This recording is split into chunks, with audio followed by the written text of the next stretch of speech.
ال آل تال. ال göz alıcı, gözü alır, tutur özüne, cəzzab. ال آل تال. چه که میاد شدت تغییر میکنه.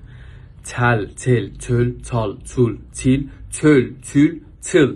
در چال این رو میبینیم. در çel çelik. Darbeyle yapılan demir, çelik, فولاد، tel. تلیح ادامه دسته. چل روی ال میاد. چل یعنی منطقه‌ای که فاقد حیاته، خارج از خونه، خارج از زیستگاه، بهش میگیم چل. حالا مثلا یه بخشای یه جایی میگن چل خارج از دم در خونه، یه بخشای میگن چل خارج از شهر.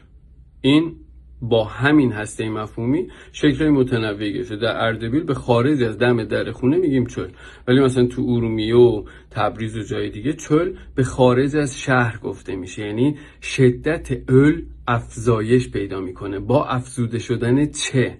ببین تل، چل، تال، تال، ت، آل، آلماک، چالماک با شدت گرفتن. همین با شدت گرفتن مفهوم زدن رو شکل میده و از زدن مثلا به حفره میرسیم، تالا، چاله پدید میاد.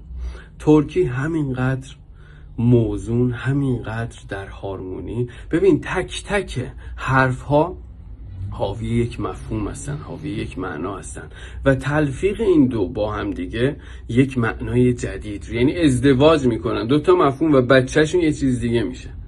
به خاطر همینه که آل وقتی چه میاد رو شدتش افزایش پیدا میکنه. چالماک تو ترکی استانبولی به معنی دزدی، به معنی کیف زدن، قاب زدن، یعنی با شدت یه چیزی گرفتن استفاده میشه و تو چلیک هم این رو میبینیم. تیل، تیل نگاه کن، تیله. تیل همین شدت رو داره.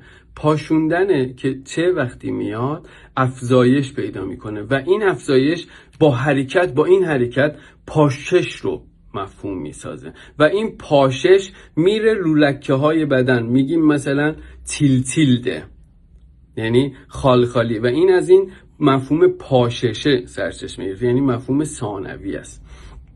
تیله مفهوم پاششه. پاششه چی؟ پاشش اون تیری که نماد خورشید رو روی آسمون قرار داده میشه. به چهله ربطی نداره، چرا که معنی نداره. از کجا چهله؟ کدوم